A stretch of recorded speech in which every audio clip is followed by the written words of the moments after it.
I worked on developing absorbers for terahertz spectroscopy in the physics department under Marylou. So one prominent area of terahertz spectroscopy in our lab is something called electron spin resonance. This sort of study investigates the unpaired electron spins in a solid or liquid in order to learn more about the structure of that solid or liquid.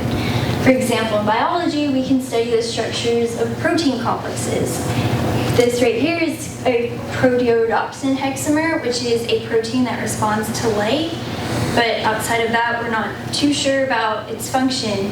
So in order to learn more about its function, hopefully we can learn more about its structure that will elucidate its function. So a little bit about the physics behind electron spin resonance. What you have are electrons that can be spin up or spin down in your solid or liquid.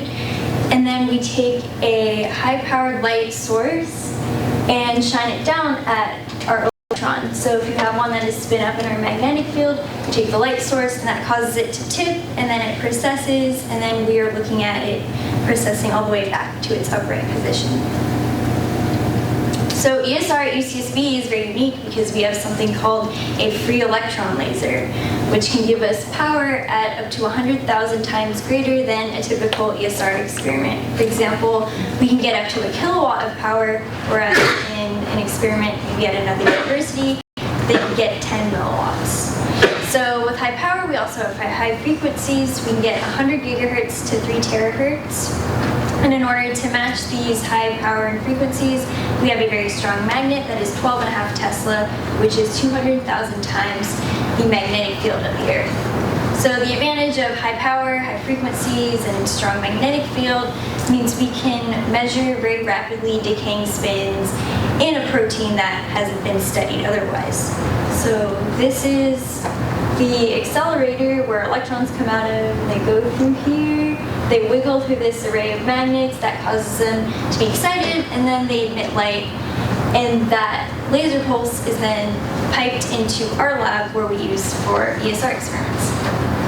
So in order to study a sample, we put it in our magnet. This is our 12.5 Tesla magnet in our lab. Looking at a schematic, we have the free electron laser pulse coming in. Our sample sits right halfway through the magnet right here. And then we have ESR signal that comes out to the detector, which is just, again, the signal of the spins coming back up to their upright position. However, one problem with this experiment is that we have leaked free electron laser pulse that causes signal loss. So here is something called free induction decay, which is a graph of the spin coming back up. So we have time right here and then signal. But you can see here that we have to wait 80 nanoseconds to turn on our detector, because in those first 80 nanoseconds, we have too much interference from the leaked free electron laser pulse. So one solution to this is using something called a cone absorber, which you can see in this picture. This is an ESR setup at a different university, the University of St. Andrews. However, these cones are very expensive. They're $2,000 a piece, and if you count in this picture, they're over 20, so the cost adds up very quickly. And you can also see that they're very big and bulky. They're over a foot long. So here's our ESR setup. This is the optics table that our free electron laser pulse comes through. And we have one cone way back there, but you can see that there's not enough room for cones to absorb in various places on our optics setup.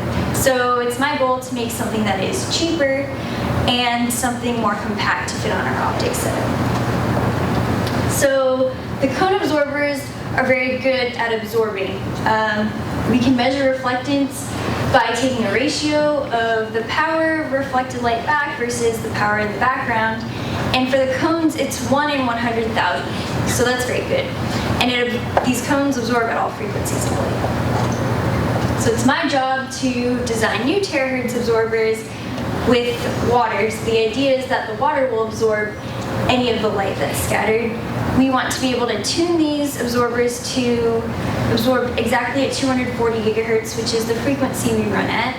We don't want any reflected light, obviously, and these should be watertight because we don't want any water leaking on our optics table.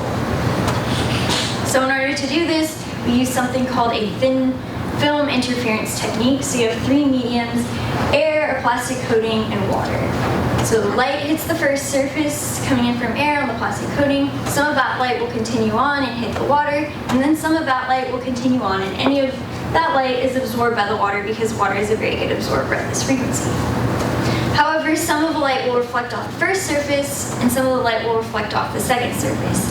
But we want to choose a plastic that has an index of refraction and thickness such that we get destructive interference so that there isn't any light reflected back.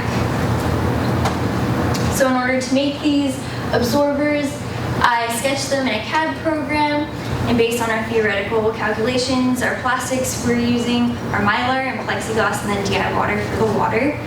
So right above there is a 10 centimeter long by about 2 centimeter tall absorber, so very compact compared to the cone absorber. And then the actual holder of the water will also be made of plexiglass, so I took that to the machine shop and milled it on the mill. So here are a couple of the absorbers I made. The one on the right there is the 10 centimeter one, the one that's more compact for our ASR experiments.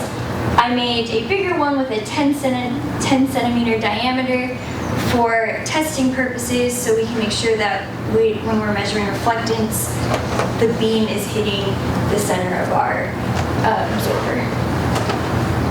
So in order to test these absorbers, we use something called a vector network analyzer, which sweeps a range of frequencies of light so that we can test or measure the reflectance.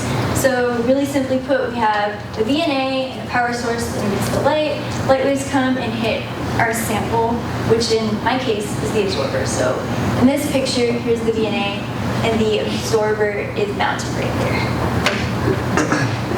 So we first tested a mylar plastic film, and we got a reflectance of 1 in 100. So remember, the cone was 1 in 100,000, so this isn't exactly as great as we would want it to be. We tried plexiglass, and we got 1 in 1,000, which is actually pretty great. It compares pretty well to other absorbers. So that's great, but we see that it absorbs really well at 230 gigahertz, where we want it to absorb at 240. Another problem is that the absorber I made wasn't uniform. You can see all the different colors, so based on where I had the absorber mounted on the VNA, the absorption would differ a little bit, so it's all around 230, but it differs based on whether the beam was hitting the bottom, the top, or the center. So in order to continue on with making new absorbers, I'm going to tune the plexiglass thickness so that it absorbs at 240 gigahertz, so that big that big peak moves over to 240 gigahertz. And then also try different plastics that are similar in index of refraction to mylar and plexiglass to see if we can get a greater reflection or greater absorbance closer to the cone that was 1 in 100,000. So I'd like to thank my mentor, Devin Edwards, Andrew Pierce, who helped out with the VNA, my PI, Dr. Mark Sherwin, Eric Lubin, and Kevin Moore with UCBs. Thank you.